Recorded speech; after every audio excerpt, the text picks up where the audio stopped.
And good afternoon. My name is Ryan Belmore. I'm the owner and publisher of What's Up Noop, and Mr. Frank Prosnitz joins me. Good afternoon, Frank. Good afternoon, Ryan. And it's almost evening, actually. Closing in. It is, and we are continuing our conversations.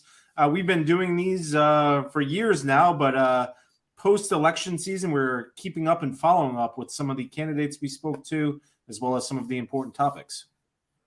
Sabina Matos, who joins us today, is the Lieutenant Governor. She was appointed back in April of 2021, elected to her first full term this past November. Lots of reasons to be interested in Sabina Matos. Not only is it a significant position, she has what sounds like a pretty aggressive and important agenda, where she's identified affordable housing, broadband, and tourism as some of the major areas that she wants to deal with, and also she is the first Latina to be elected Lieutenant Governor in the United States, I believe. And Lieutenant Governor joins me now. Hi, Lieutenant Governor. Hello, thank you so much. I'm so glad to join both of you again. Thank you, Frank, for the invitation. Thank you, Ryan. I'm glad to be here with all of you. And this is the point in the program, and I'll give you another point later in the program where you get to correct Frank. So did Frank get anything wrong? Wow. It's okay. Well, one of the important topics, and Frank, you were mentioning it just before Lieutenant Governor joined us, was you were having some issues with your internet. And I know recently the Naval War College in Newport has. I guess, I was surprised, but also happy to hear when we had talked during the election season, broadband is at the top of your list. Yes, it is. I am so grateful to have this opportunity. First of all, I want to thank the voters of Rhode Island for giving me this opportunity to serve them in this role and for electing me this past November. I want to make sure that every Rhode Islanders have access to internet that is reliable and accessible to them. So we have to make sure that broadband is available to everyone in Rhode Island, and I want to make sure that my office is working on that in this new term. Lieutenant Governor, I guess I have one follow-up, and Frank, sorry. We had John Marion on from Common Cause Rhode Island last week, and I'm not sure if you've heard of the number, but he mentioned that 17%, Frank, correct me if I'm wrong, of Rhode Islanders do not have access to high-speed internet. Does that sound... That sounds about right. And John Marion, most of the time, he's very sharp. So I will go with his number.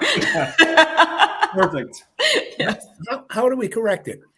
What has to be done to make sure that everybody has access to adequate internet? So there are different things that we have to realize. Some of the challenges that we have for access, it have to do the geographic areas, like in the Newport, the Queen Island has a challenge.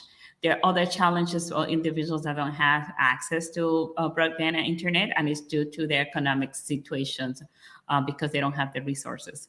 Right now, the state of Rhode Island is going to be getting up to $100 million from the federal government for broadband. And this is a crucial moment in which we have to make sure that we connect everyone, every community, especially in the Queen Island. We have to make sure that we invest these resources in a way in which we make sure that every community is connected and has access to broadband. And we have to make sure that we follow the guidelines of the federal government, in which a reliable broadband access is 120 is the measurement that the federal government has, the guideline, and we have to make sure that everyone in Rhode Island has access to that level of internet or broadband quality. And it's going to require for us to invest in the infrastructure in those communities that have not had access due to the geographic location. We have to make sure that we have a plan to improve the infrastructures on those communities for them. What do we do about people who are unable to afford high-speed or adequate internet? Yeah, there are some programs already available that the federal government has been providing resources to provide a discount for the individuals that are low income so they can afford access to broadband and internet. I know that the different companies that do that provide access to broadband have been promoting these programs. I actually participated on one of the public service announcements that they did last year promoting this to the communities to make sure there's a lot of senior citizens or communities on fixed income and low income that are not aware that this resource is available. They can get about $30 credit on their bill to make sure that they can get access to internet. So we have to continue to promote the programs that are available to those individuals that are low income. I know it might seem obvious to a lot of people, but why is it important to have good internet connection? Right now is crucial. We are in a time in which having access to the internet is going to determine. Well, during the pandemic, we saw our students, right, in order to get an education. Those that didn't have access to internet were not able to receive an education when we were all isolated during the pandemic. The access to internet can mean your access to healthcare right now, especially now that we have more telehealth opportunities available. This could determine whether you're going to be able to have access to a doctor visit, yes or no. The access to internet could determine your job opportunities. There are many of us that have the opportunity to work from home. Those that were able to have access to reliable internet connection were able to work from home in many cases. But also, even more important, job trainings are available right now more and more online. You need to have access to internet.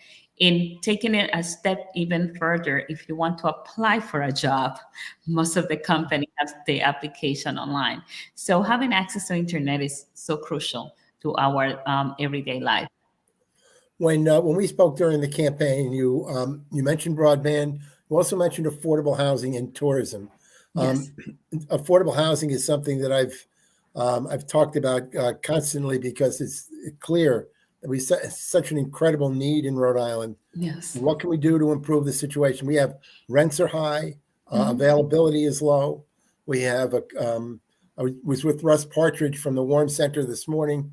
And he was, and Russ is a gem when it comes to that field. And he talks about how many more seniors that he's seeing who've now been priced out of the homes that they have and have nowhere to go. It breaks my heart. I hear the stories. I get the calls from people in the community. We have to make sure that we are building more housing in the state of Rhode Island. I'm glad that we were able to pass in the last budget the $250 million for housing in the state of Rhode Island, and we just dedicated $166 million for affordable housing. There is actually a request for proposal that is available at Rhode Island Housing website that everyone can go and see and apply. Those that have any good projects that need funding for affordable housing, the application is available until next month. But that's what we need. We need to add more units in make sure that we produce more units. I used to be a board member for Omniville Housing, which now is One Neighborhood Builder. Early on in my career, I got to see the difference that it makes when you build affordable housing in a community, how you can transform a neighborhood for the better, and how you can bring those additional resources. Once you build the housing, the resources come to the community. And when it comes to our aging population, we have to make sure that we provide housing alternative for them, especially for those that want to downsize and want to move into a smaller unit, but want to stay within their community. We have to make sure that we're building housing options that is suitable for them to be able to do that. But the stories like you mentioned right now, I've been getting those calls, people that says like, oh, my landlord just increased the rent and they told me there's going to be increase again. So the only thing that we can do, or the most important thing that we can do right now to alleviate this, is to make sure that we continue to increase the production of housing as much as we can. The solution for the housing crisis that we have right now is building more housing that will take pressure off the market and lower the cost of housing. So I've heard the rationalization from at least one former council person in Washington County who says that if you want to build affordable housing, there's a deed restriction that requires you to have a certain percentage of the units for so many years. But that's offset by the fact that you can actually add units, build more units than you may have originally called for. Am I correct with that? Yes, there's different alternative for building affordable housing. It's not just one model. And one of the things that we have to do is to make sure that we are incentivizing the private sector also to build more housing and to build more affordable housing. So different models that can be built. When I was talking to you earlier, I was talking about the traditional CDCs, the community development organizations, which are the ones that I have worked the closest with. They have been building affordable housing throughout the state, but there are some good models of private developers that can build affordable housing or build a combination of affordable and market rate. I can tell you there is one of the units, the buildings that came on board in Providence is called the 60 King. And that one has only 6 units at market rate. The other ones are 54 units are actually affordable housing. There is another project that's coming online right now. Actually, I think this month people are starting moving in. That is the Paragon Mill. And that one is a combination of market rate and affordable units. And those are a total of 101 units are being added. So we have to understand that government alone is not going to solve the problem of the lack of affordable housing. If we don't find a way how to partner and incentivize the private sector to develop affordable housing, we're not going to be able to come from under this lack of housing that we have right now. A myth that many people have is that when you mention affordable housing, they immediately think of it as low income housing. That's just not the case. It's a mix of market rate and affordable housing based upon an individual's income. Yes. And the units are virtually identical. That's right. And the design, the way how they look right now is it's not the image that people had from what affordable housing was from before. We are building a quality affordable housing that looks and in mix with the neighborhoods and the communities where they're being built. Make sure that it's integrated with the other type of building that is happening that is already there in that community. But just going back to your point, and this is something that I do when I go to the different communities talking about the importance of developing affordable housing, is to recognize who needs affordable housing in your community right now. We're talking about, as I mentioned earlier, the seniors that wants to downsize. We're talking about the teachers that cannot find a place that they can rent or buy. Talking about the firefighters, the police officers, the grocery store workers that cannot find units where they can work.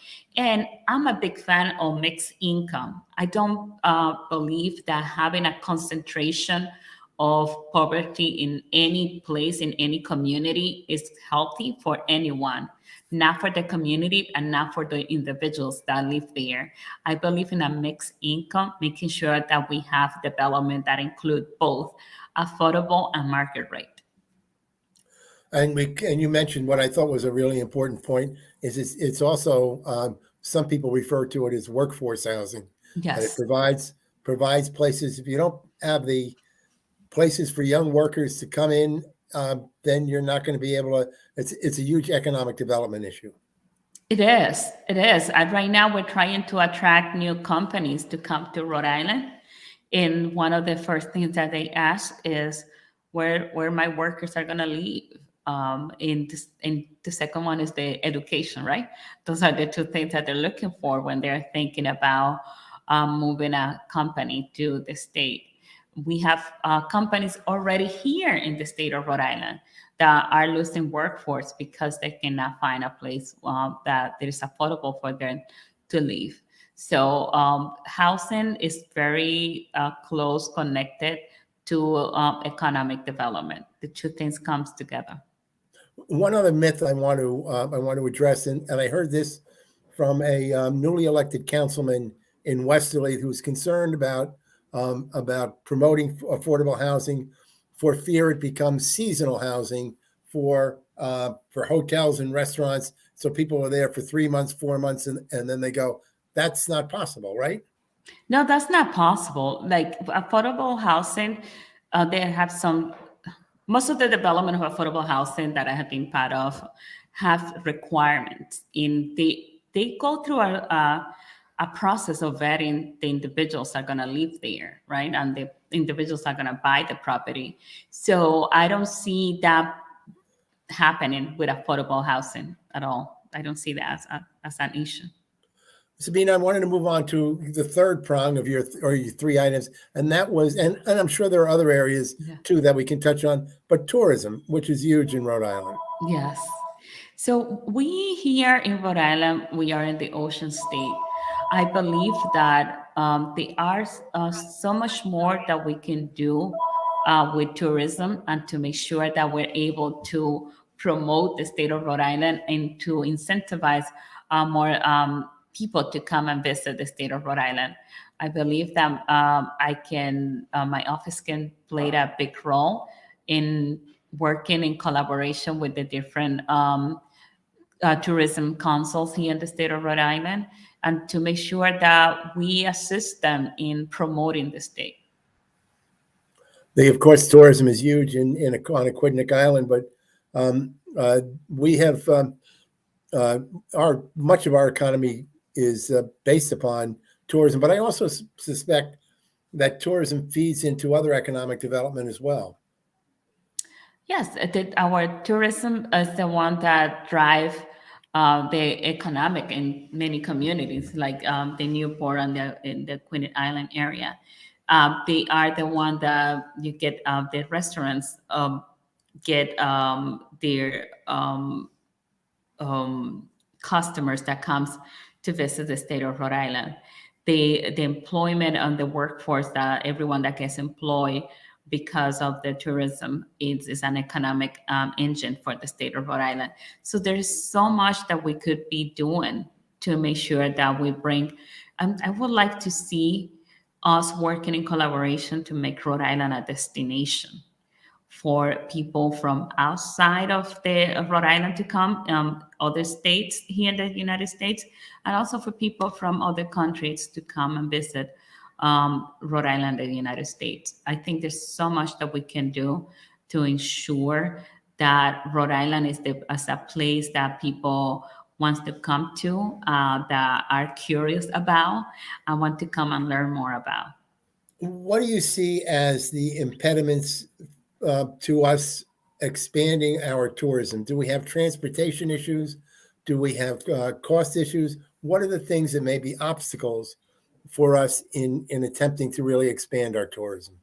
So right now we have been trying really hard to make sure, and I participated of this last year in one of the campaigns. Actually, I did a PSA to promote Rhode Island with Rhode Islanders, right?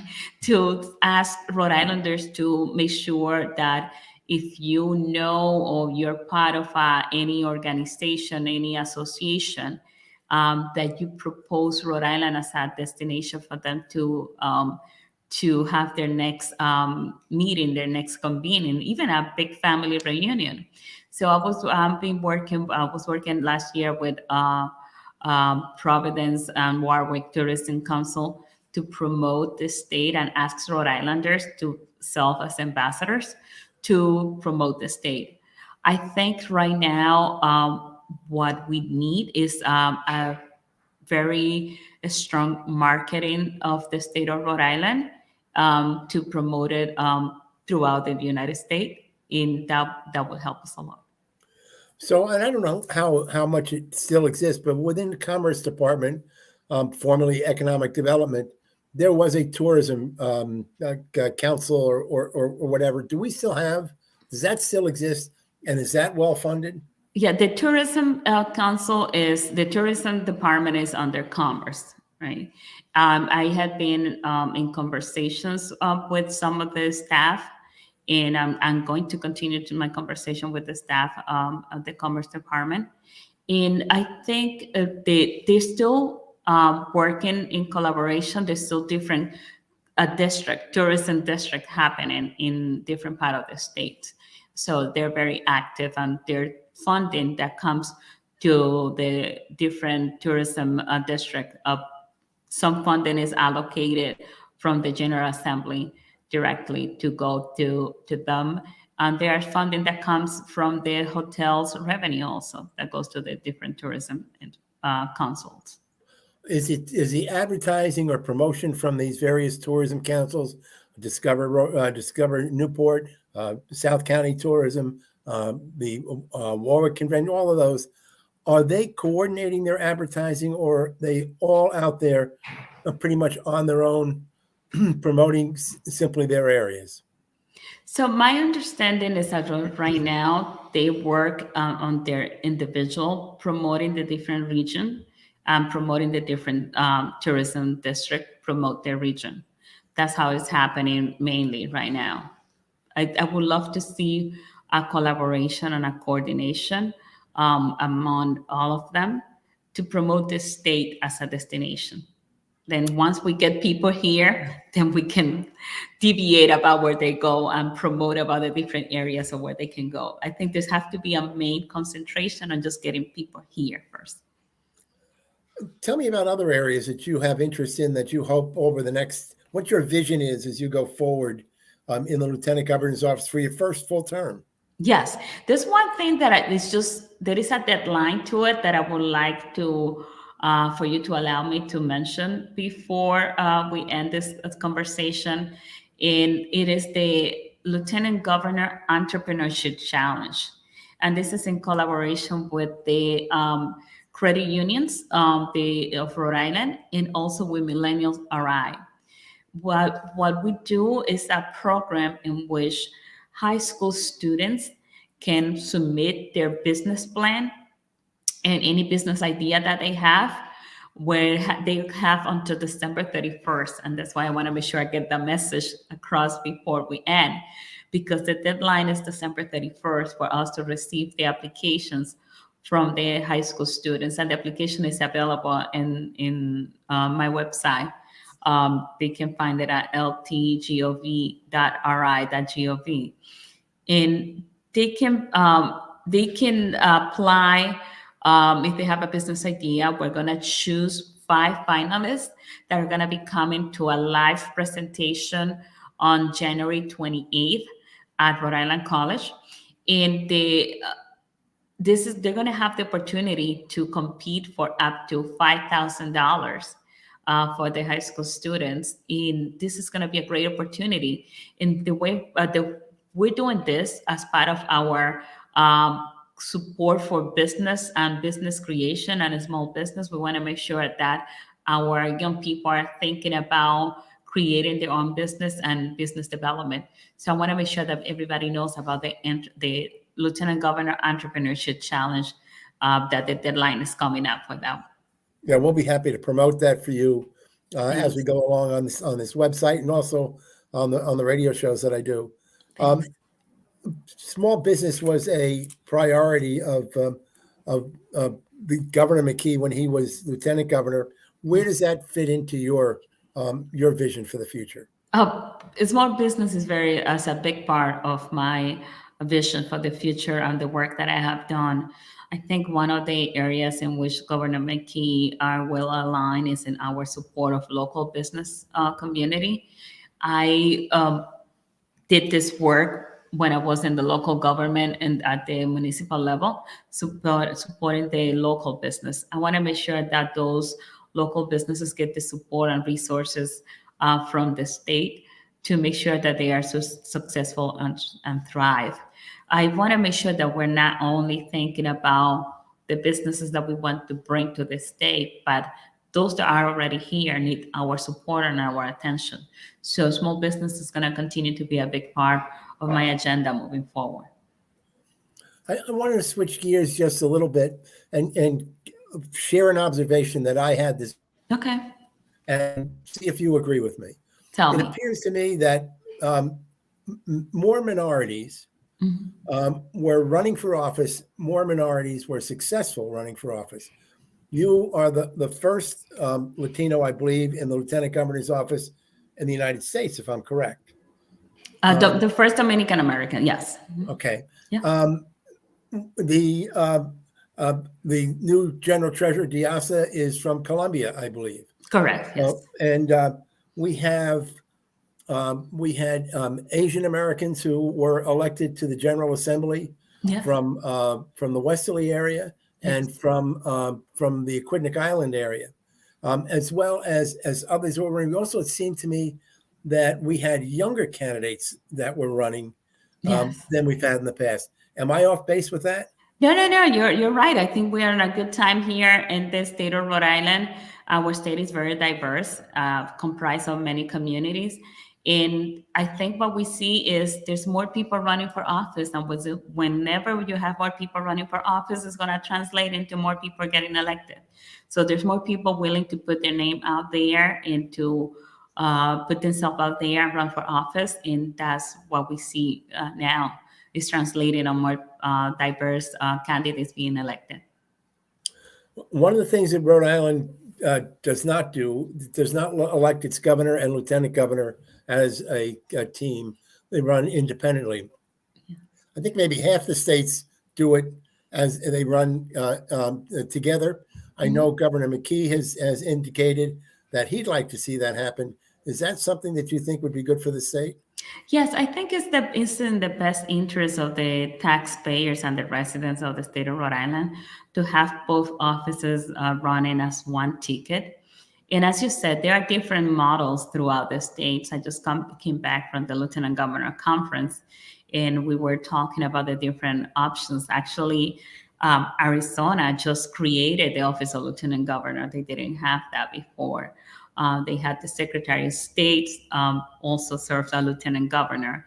There's still about 4 states that do it that way. The Secretary of State is also serves as Lieutenant Governor. And there are others in which the governor and the lieutenant governor during the primary run separate, but for the general run together. So there's different models that we can look at. At the end of the day, I think it is important for the governor and lieutenant governor to have a good working relationship. And it's easier when they run together as part of the same ticket. When they run together with the same vision and the same plan, it makes it easier for them to work together than when they're running in separate campaigns with 2 different ideas about what needs to happen. So I have one last question, then, and of course, I'm going to ask you if there's anything that you wanted to add. So you're beginning your first full term as lieutenant governor. Have you thought ahead to what your aspirations are in terms of your overall political career? Do you see yourself at one stage being a gubernatorial candidate? So, Frank, I have to tell you, I never thought myself as a lieutenant governor. So I can tell you that I enjoy the job I'm elected to do, the job that I'm doing right now. I'm so looking forward to next year and the next 4 years and everything that I'm going to be able to do in the office of lieutenant governor. But I don't have, and I have never have like a path of I'm going to go here and go there and go there. I really have always been enjoying the job that I'm doing the best I can. But I have been always willing to take the opportunities that has been presented to me. Anything that we've missed? Anything you would like to add? And I just want to say that again, thank the voters for this opportunity to know that I want to hear from all of you. I get so many emails with ideas and initiative and from people, everyday Rhode Islanders. Make sure that you keep those coming. Make sure that you keep sending us those emails with your suggestions and an idea, and let us know what we can do to improve the service that we do to all of you, the people of the state of Rhode Island. I guess I have one other quick question. Yes. And that's whether it's you or the general treasurer or some of the other minorities that have been elected, your message to kids who may now see that there are opportunities that they didn't think they had yesterday. Oh, that's a great question. And I have to tell you, those are one of the things that I enjoy the most is when I am invited to go and speak to kids in high school or at a community center or the Boys and Girls Club. Just yesterday, I went to a high school, career and technical high school in Warwick. And those are the things that I enjoy the most, speaking to the young people and letting them know that once they can do anything they put their mind to if they work hard and they dedicate to the work, they're able to accomplish that. I have to say one of my most special moment last when I was appointed to the position Lieutenant Governor was speaking to a group of young people at a Boys and Girls Club. They were so excited to see me coming there. And I realized after it's because they see themselves that, yes, it's possible. If she did this, I can do it. So every time I have an opportunity to bring that message to our young people, I'm 100% there. So if you know about any group that you want me to go and speak to, let me know.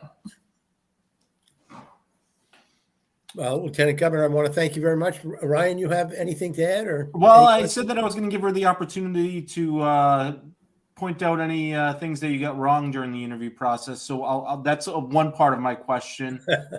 My second part would be, what are your favorite? This is an easy one. Okay. Your favorite Rhode Island holiday tradition? What do you and the family love to do this time of the year? Oh my God! So my family really. My family have they're big fan of the Halloween, actually. Okay. So we start early on with Halloween. We get together my uncle's house. We get all the kids, the family together. They go out for trick or treat, and then we get together for pizza after. So, excellent. Yeah. Awesome. All right. But you didn't expect that answer, Ryan. I was not. I went back. I went back to Halloween, not to Christmas. It's okay. Perfect. Yes. The fact that you could enjoy anything during that time of the year, a week out from an election, says a lot. So. Yes. All right, Lieutenant Governor, thank you very much and happy holidays. Thank you. Happy holidays to you. Thank you. Also. All right, that is Lieutenant Governor Sabina Matos, and we appreciate her joining us today. And Frank, good job with that. Lots of good information from the Lieutenant Governor. I look forward to hearing some of these plans come into action. Excellent. All right, Frank. Well, thank you very much. Thank you. All right. On behalf of Frank Process, myself, all of us here at What's Up Noop, we want to thank Lieutenant Governor Sabina Matos for joining us today. Missed any portion of this interview, want to share it, watch it, listen to it, all available on whatsupnoop.com. Thanks for watching.